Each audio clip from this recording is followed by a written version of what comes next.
gelling in. Hi, my name's Alexis. I'm going to be your student nurse today. Can you give me your full name, date of birth, and any allergies you might have? Sadie Saxon, 19-2000, no allergies. Okay, can you tell me where you're at right now? Stephenville, Texas. Okay, and can you tell me the date?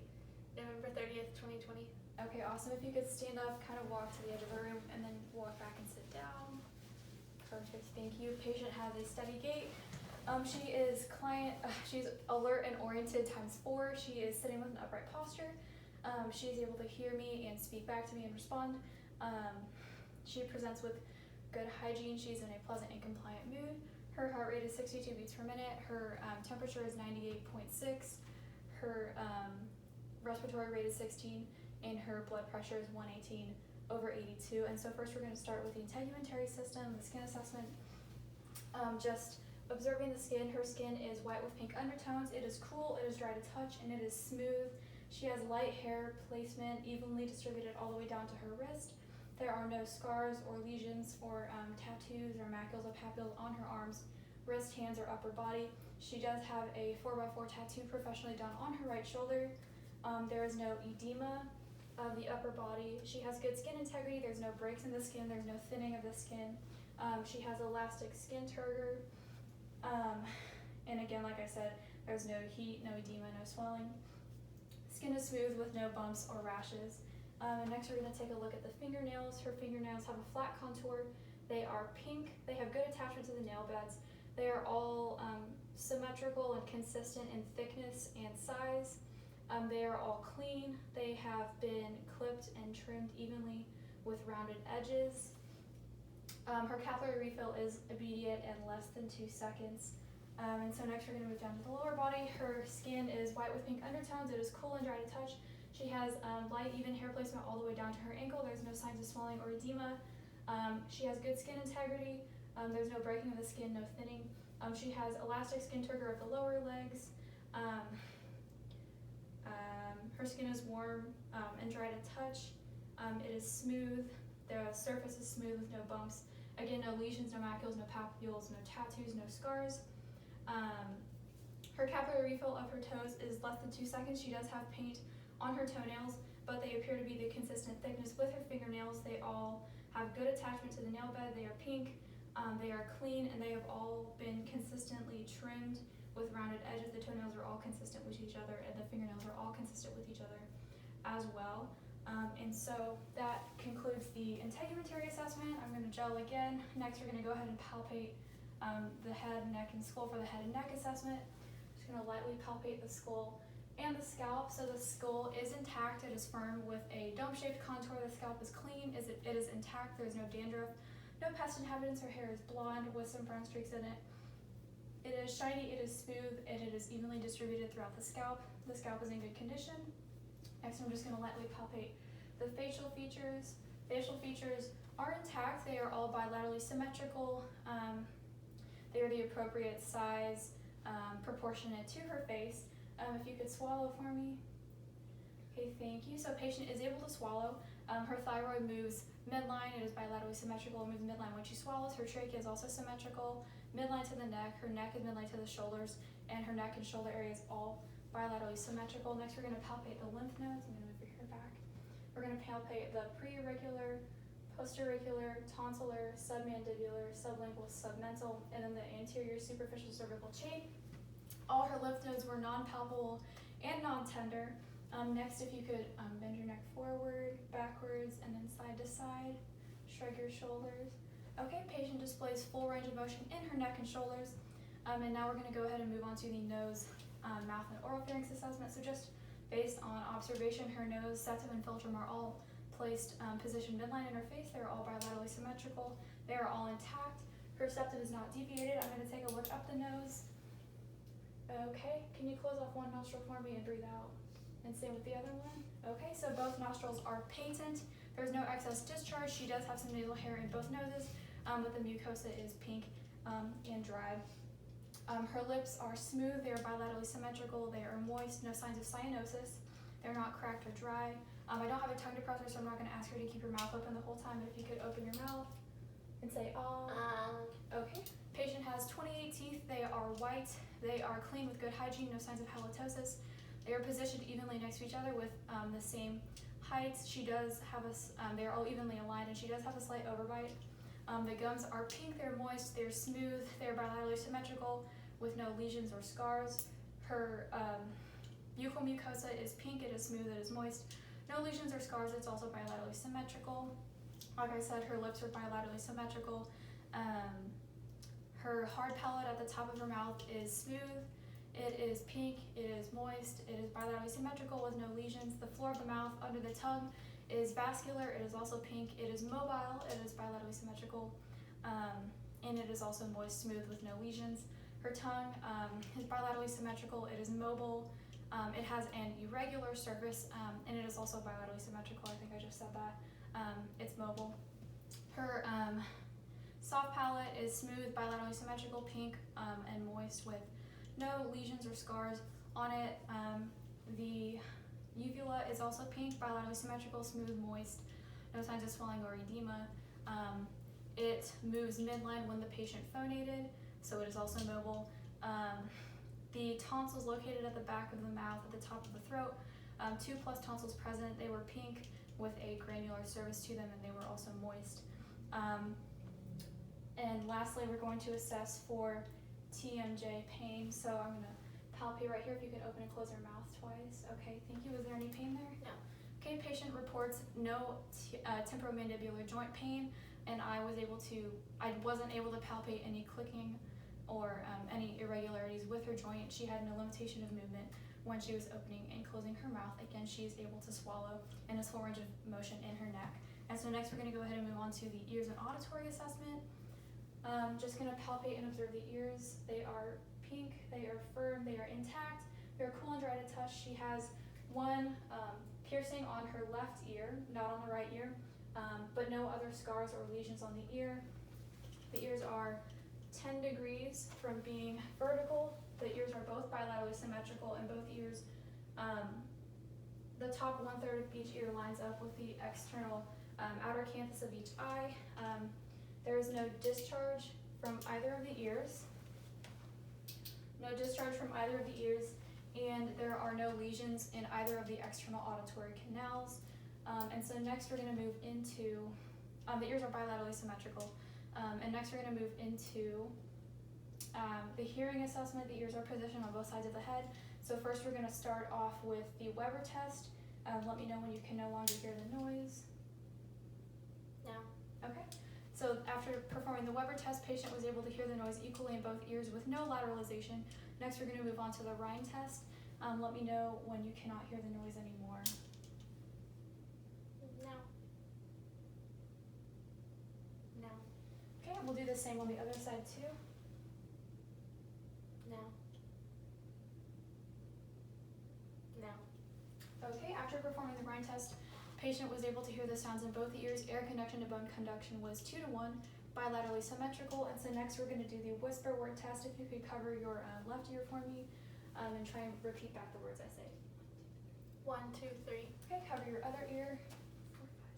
4, 5, 6. Okay, patient was able to hear the whispering through both of her ears and also repeat back the words that I was whispering. And lastly, we're going to do the finger rub test. If you could close your eyes, tell me which side of the head you hear the noise on.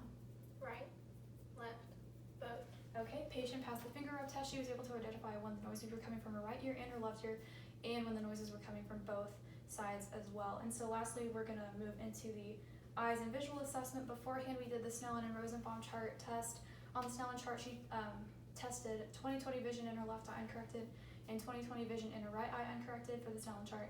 And for the Rosenbaum chart, she tested 20/20 vision in her left eye uncorrected and 20/20 vision in her right eye uncorrected for the Rosenbaum chart. And so now we're going to be testing some of your peripheral vision and other things.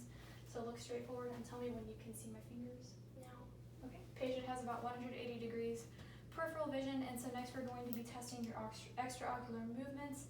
You can focus on the pen and just follow the movements for me.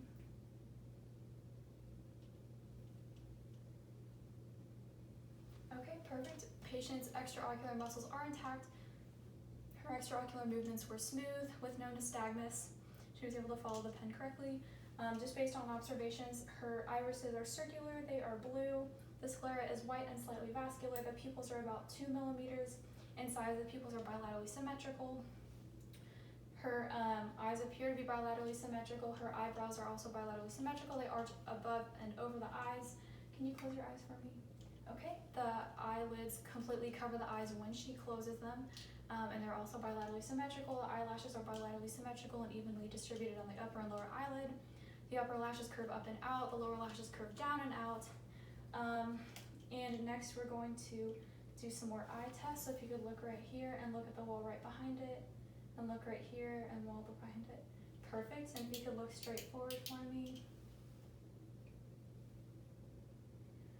Okay, so both of the pupils are equally reactive to light and accommodation, which means they consensually dilated in response to light, and also the pupils were able to accommodate for looking at distances in comparison to closer objects.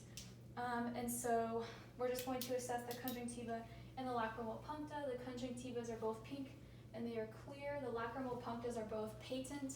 They are both pink and also clear with no tearing or discharge. The cornea of the eyes, they are circular and they are transparent, and the anterior chamber has adequate depth to it and it is also transparent. And so I believe that concludes the eyes and visual assessment. Next we're going to go into the cardiac assessment. If you could lay down for me. We're just going to pretend that this is at a 30-degree angle. And we're going to listen to the heart sounds, starting at the second intercostal space, right sternal border for the aortic valve, second intercostal space, left sternal border for the pulmonic valve, third intercostal space, midclavicular line for Erb's point, where we can hear all the sounds equally, fourth intercostal space, left sternal border for the tricuspid valve, and fifth intercostal space, left midclavicular line, where we can hear the mitral valve and where we can also feel the apical pulse. We're going to listen to all those spots again with the bell of the stethoscope to listen for murmurs, clicks, and gallops. Okay, and then also we're going to palpate the carotids separately, and then also listen to the carotid arteries for any bruits. Okay, no bruits, murmurs, clicks, or gallops were heard. S1 was heard loudest at the apex of the heart. S2 was heard loudest at the base of the heart. No S3 or S4 sounds were heard. Like I said again, no murmurs, clicks, or gallops. Next, we're going to palpate for vibrations. Okay, no vibrations palpated. Upon observation, there is no jugular vein distension, and there was no bruits. And so next, we're going to go ahead and move into checking the pulses. I'm going to start the temporal pulses. They are bilaterally symmetrical and present, 2+ amplitude. We checked the carotid earlier, but we're checking the pulses now. Carotid pulses are bilaterally symmetrically present, 2+ amplitude. The brachial pulses are bilaterally symmetrical. They are present at 2+ amplitude. Radial pulse is bilaterally symmetrical and present at 2+ amplitude, and ulnar pulse is bilaterally symmetrical and present at 2+ amplitude. Again, like I said earlier, her heart rate was at 62 beats per minute with a regular rhythm. If you could bend up your leg for me. We're going to check the femoral pulses separately. Femoral pulses are bilaterally symmetric and present at 2+ amplitude. We're going to check the posterior tibialis pulses. They're bilaterally symmetric at 2+ amplitude and present. Pedal pulse is bilaterally symmetric, present at 2+ amplitude. Again, like I said, her capillary refill is immediate. If you could flip over on your stomach for me. We'll check the popliteal pulses separately. Okay, thank you. You can flip back over. Popliteal pulses are bilaterally symmetrical, present at 2+ amplitude. I already observed on the lower leg earlier, but like I said, no edema, no swelling of the feet, and capillary refill was immediate. And if you could do this, make the Taylor Swift heart for me. Okay, thank you. So no signs of clubbing, and capillary refill was immediate, like I said earlier. You can go ahead and sit up. And so next we're going to go into the cardiac and respiratory assessment. Just observing her posture. Like I said at the beginning, she's sitting with an upright posture. She seems to be breathing effortlessly with a regular breathing pattern at 16 breaths per minute. Her AP, the lateral diameter, is 1 to 2, and her costal angle is less than 90 degrees. Can you take a deep breath for me? Okay, so her chest shape is ovoid, and whenever she takes a deep breath, her chest expansion is bilaterally symmetrical. Her muscle development is appropriate for her age and gender, and also appears to be bilaterally symmetrical. I already covered the color of the lips, but the lips are pink and full of color. Nails are pink, capillary refill less than 2 seconds, and her skin is cool and dry to touch, and white with pink undertones. And she's not using any accessory muscles to breathe, and she's not in a tripod pose. And so next we're gonna go ahead and listen to her breath sounds. I'm gonna start with the right upper lobe, left upper lobe, left lower lobe, right lower lobe. If you could lift up your right arm, listen to the right middle lobe, and then if you could face the back wall. We'll listen to the back as well.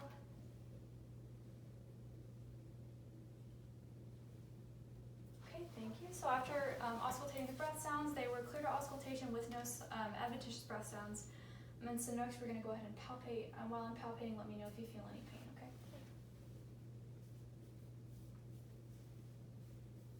Okay, and if you could turn that way. Palpate the back. And can you take a deep breath for me? Okay, was there any pain while I was palpating? No. Okay, so after palpating, patient reported no pain. And there was no muscle tenderness, no soreness, no crepitus, no masses, no nodules, no bulges, no heat, no edema, no swelling. And I also palpated for thoracic expansion. Thoracic expansion was present and bilaterally symmetrical. And like I said, she appears to be bilaterally symmetrical. Muscle development is symmetrical as well. And breath sounds were symmetrical as well. And so next we're going to go ahead and go into the GI assessment. If you could lay back on the bed. And I'm sorry if my hands are a little cold. Just observing the stomach, it is white with pink undertones. It is about the same color as her outer extremities. It has a flat contour to it. There's a slight aortic pulse or peristalsis that I can see, just barely visible. There's no macules, no papules, no scars, no lesions, or no hair on her stomach. And the skin is cool and dry to touch. And so next we're going to go into auscultating the bowel sounds. We'll take a listen in the right upper quadrant, left upper quadrant, left lower quadrant, and right lower quadrant. And there were active bowel sounds in all 4 quadrants. They were a little bit more active in the right upper quadrant and the right lower quadrant at around 22 to 24 bowel sounds per minute per quadrant. And then the left upper and left lower quadrant, it was around 18 to 20 bowel sounds per minute per quadrant. And so next we're going to go and do some light palpations and then some deep palpations. Let me know if you feel any pain while I'm palpating.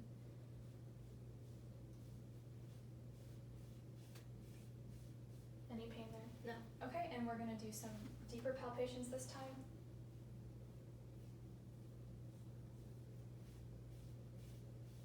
Okay, any pain there? No. Okay, after palpating, there was no guarding, there was no muscle tenderness, no pain, no masses, no heat, no edema, no swelling, no tenderness, no soreness,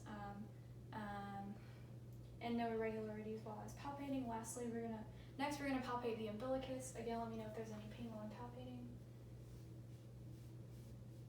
Any pain there? No. Okay, after palpating the umbilicus, patient reported no pain. There was no muscle tenderness, no soreness. The umbilicus was intact with no nodules, no bulges, and no irregularities. And so if you could go ahead and stand up and maybe face that wall right there. We're going to percuss your kidneys for any CVA tenderness. So while I'm doing this, let me know if you feel any pain. Any pain there? No. Okay, you can go ahead and sit back down. After palpating, after percussing the kidneys, patient reported no pain, so there's no CVA tenderness reported or palpated. And so next we're going to move into the musculoskeletal assessment. I saw you walking earlier. You had a steady gait, and you had a natural arm swing. It seems like your outer extremities are aligned, and they're bilaterally symmetrical, so your arm swing was even, and it seemed to be natural. If you could stand up for me. I didn't see any gross deformities while you were sitting, no gross deformities while you're standing. Just based on observation, it seems like your body is aligned from your shoulders to your hips to your ankles. If you could turn around for me. From the back, it's the same thing. You seem aligned from the shoulders, hips to the ankles. If you could scoot back a little bit and then bend over, try and touch your toes, and then come up slowly so I can assess the spine. Okay, thank you. So your spine didn't have any signs, no signs of scoliosis, no curvature, no irregularities. It seemed to be bilaterally symmetrical. And so next we're going to be doing some active range of motion exercises. So if you could just kind of do the same exercises that I'm doing with your right arm, go forward and backwards, and left arm, same thing, forward and backwards, and bicep curls, roll your wrists, flutter your fingers, grab your hands. Okay, patient displays full active range of motion in her upper extremities. Next we're going to be testing the axial skeleton, so you can twist to the side and side, side, side. We already bent forward, so bend backwards.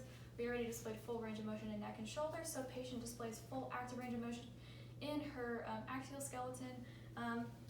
You can hold on to the chair and do some leg range of motion up, back, and then with your knee up and out. And same with your other leg. Okay, thank you. And roll your ankles for me. Perfect. Perfect. You can go ahead and have a seat. Patient displays full active range of motion in her lower body as well. And so next, actually, if you could duck walk for me, my bad. Just really quick. Thank you. You can go ahead and have a seat. Patient was able to duck walk, which displays full strength, mobility, and structure of her hips, and stability of her hips, knees, and ankle joints. And so now we're going to move into some passive range of motion exercises. So just kind of relax and let me move your arms.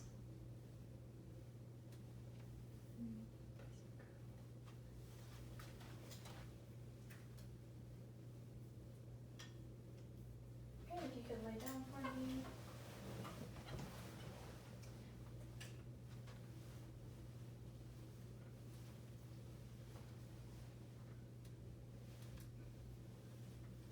And we're going to roll your ankles. Okay, patient displays full passive range of motion in her upper and her lower body. You can go ahead and sit back up. And next we're going to go and do some palpating. So let me know if you feel any pain while I'm palpating.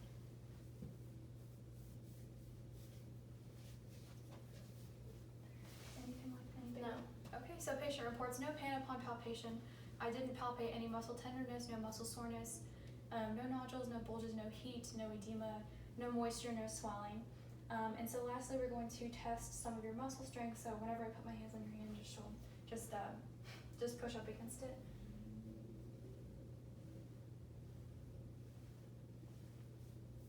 Put your arms out like that. Push up, push down, and with your hands push up, push down. Okay, if you could go ahead and lie down for me. Push up and push down.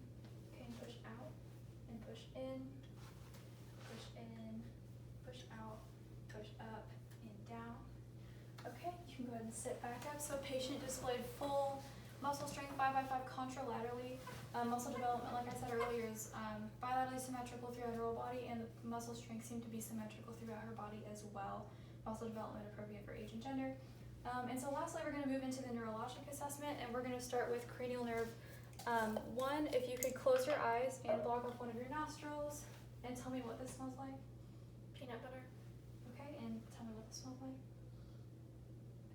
Evergreen. Okay, thank you. So cranial nerve 1 is intact. Patient was able to identify 2 different smells from her nostrils, from both her nostrils. Cranial nerve 2 is also intact. We tested that earlier with the Snellen and Rosenbaum chart, and also the peripheral vision at 180. So cranial nerve 2 is intact. Cranial nerve 3, 4, and 6 are also intact. We tested that earlier with extraocular movement, so those cranial nerve 3, 4, and 6 are intact. Cranial nerve 5, could you close your eyes and touch on your face where we touch you?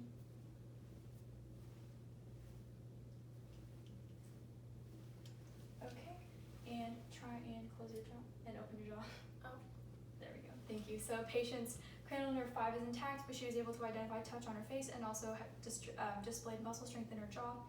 Cranial nerve 7, can you smile for me with no teeth? Puff up your cheeks, raise your eyebrows and frown. Okay, cranial nerve 7 is intact. Patient displayed full control over facial muscles and facial movements. Cranial nerve 8 we tested earlier with the Weber Rhine finger rub and the whisper word test. That was a hearing acuity, so cranial nerve 8 is intact. Cranial nerve 9 and 10, patient was able to swallow and also say ah, and so cranial nerve 9 and 10 are intact. Cranial nerve 11, we did this earlier with the neck range of motion and the shoulders, so cranial nerve 11 is intact. And finally, cranial nerve 12, if you could push your tongue against the side of your cheek and the other side and stick your tongue out, wiggle it around. Okay, cranial nerve 12 is intact, patient displays full tongue strength. And so next we're going to be doing a sensory evaluation. Go ahead and close your eyes. This is sharp and this is dull, so let me know what you feel, okay? Sharp. Dull. Sharp. Dull. Okay, patient tested the sensory evaluation. Patient was able to identify between sharp and dull touches throughout her body. Next, we already went through some of the senses with visual acuity, hearing, smell, and sense. And if you could stand up, close your eyes and hold your arms right in front of you. Perfect, you can have a seat again. Patient displayed good balance and coordination with the Romberg test. And next we're going to test your reflexes. We're going to start with the tricep reflexes. And so the tricep reflexes were 2 plus present reflex, and then patellar reflexes. Okay, patellar reflexes 2 plus reflex present. And next we're going to go into the fine and gross motor function. So I did see you walking earlier, so your gross motor function of the lower body is intact. If you could take the heel and rub it up your shin, same with the other leg. Okay, so that displays that fine motor function of the lower body is also intact. With your hands, could you place them like this, flip them faster. Okay, gross motor function of the upper body is intact, and if you could take your fingers and go like that. Perfect, so patient displays fine motor function that is intact in her upper body as well. I believe that concludes the full head to toe assessment. Thank you so much.